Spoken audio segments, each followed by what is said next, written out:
Alright, so one camera shake up later. I found my red LEDs. So I definitely have to build up the stock on these over some time. And of course the colors that won't be used here are blue, green, and some more blue. Green isn't used too often overall, I don't think, in the ship. I just haven't seen a lot of it anywhere. There's a couple places, but it's really, really limited use. So I may only need like 2 or 3 of these, well, probably 3 to 5 of them realistically overall. Whereas the rest of the colors around the ship are definitely need a pile of blues, a couple greens, and a lot more reds and yellows to come. So there is a difference between amber and yellow, and possibly a difference between orange as well, but I'm pretty sure orange is amber. But I am short on one or the other, depending. If these two work out to be the same color, that's cool. Otherwise, I'm short probably like half of all the yellows I need, unfortunately. Let me do one more check for those, and we'll see if I mislaid them in the 5mm box by accident. Now, I could always get some 5mm yellows, but I'd rather minimize that because the fit is not ideal. And they're also going to give off a different size of fall off when they hit the front plastic panel. Oh well. So since there's so few, maybe I'll grab a couple of them. Right, I don't want to start confusing these again here.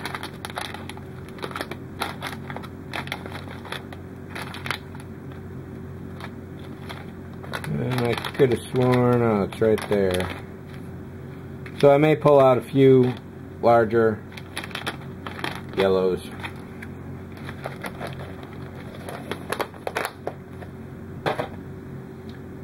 But really, the first thing to do overall, now that we've identified how many we need, so this is really the second or third theme, since we've pulled out all our LEDs, is to pull out some resistors.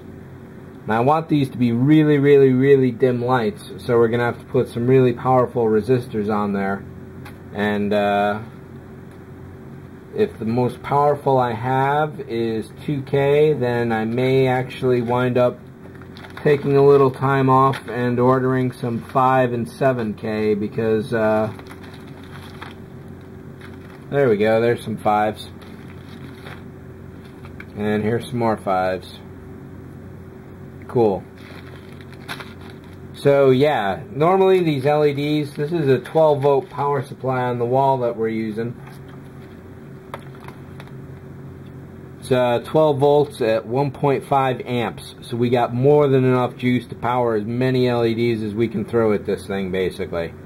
So there's not going to be any worries there. And the more you put resistors on them, the less amperage it uses there. And amperage isn't quite the proper term there, but it's a good thing. Definitely a good thing. So basically I'm going to be working with these 5s and 2s.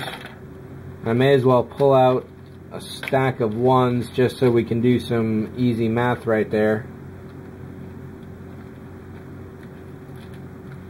I used to have a whole pile of 900s. I just want to see if that's still the case or not. If so, I'll use those instead of the 1Ks. But it doesn't look like it. No problem at all.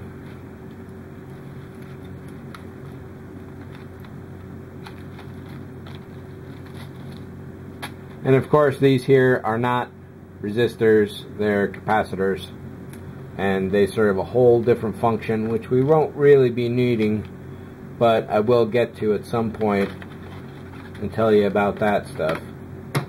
And here's the lid.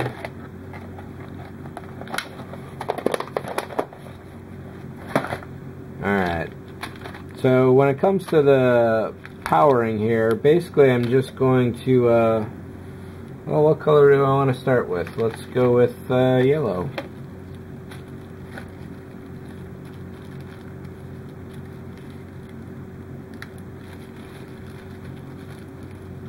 Now there are resistors in this bag, but I don't quite know the number offhand. But for my own sake, each of these legs is a different length here. Shorter is usually, if not always, 99.99% negative. I just like to kick it off to the side so it's easier to tell from a distance which is which and what's going where. It's definitely important to keep your positive and negatives correct.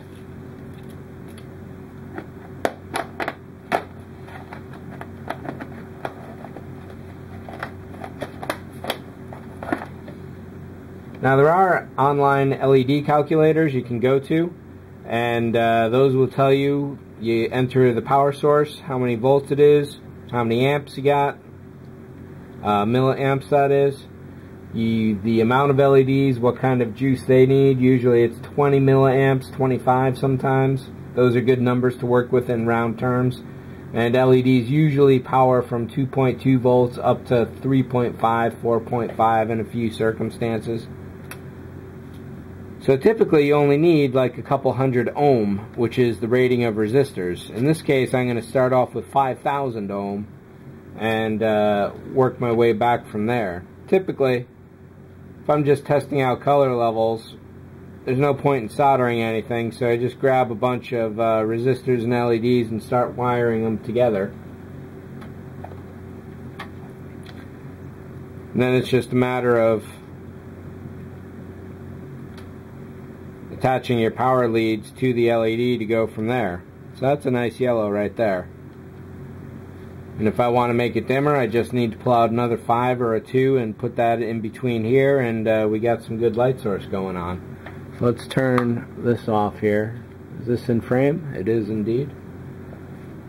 There's definitely something bright, right? Let's get rid of those. Alright. So looking at this through here, then I'll have to get out that plastic wall. If I can get these really dim, I'm going to put the LED right against the front to maximize the look here, because it looks like the bulbs are pretty close. And what likely is that these are all white bulbs with different color plastic on the front. But I think yellow is definitely going to be a good choice, and I'll check out some of those ambers right now too. If I hadn't wrapped this up quite so well, I could have just swapped it out a lot faster.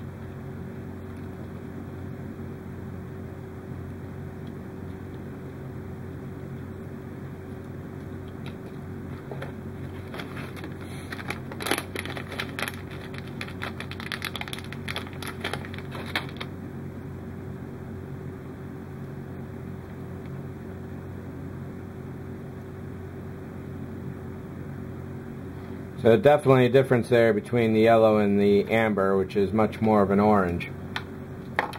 So with the transparent black that'll be sprayed on the front, that's probably going to change these colors just enough, and seeing the yellow and the amber next to each other definitely gives me a good idea of how things are looking. And I've got these 5mm here, yellows. Let's see if they're really yellow or amber instead.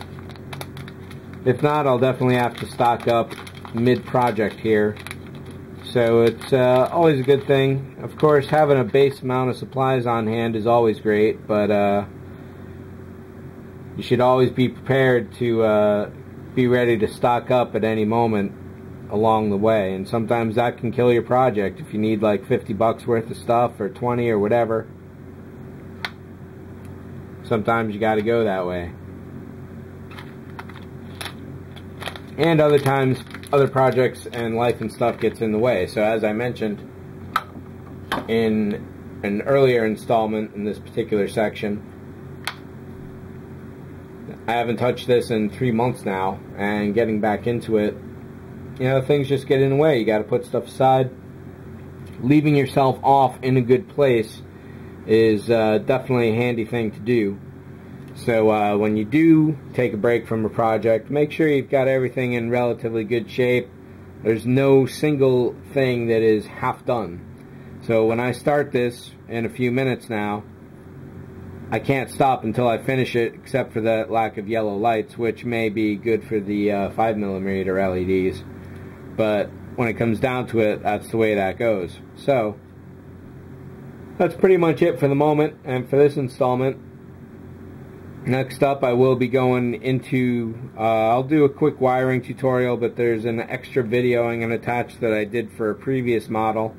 I'll put that in the DVD edition, and I will make a point of referencing, referencing it here now in the video, so you can switch over to that for basic soldering stuff. So there's going to be tons and tons of that. There's about 48 LEDs that are going in here. It's going to be a lot. I'm really going to have to dim them down, and I'm going to have to maintain really tight wire separation because this is a very small space, which means I'm going to have to do some fairly precision, for me at least, soldering and heat shrinking. So it's definitely going to be a fun challenge, and I'm pretty sure that is the next thing we're going to be catching up with.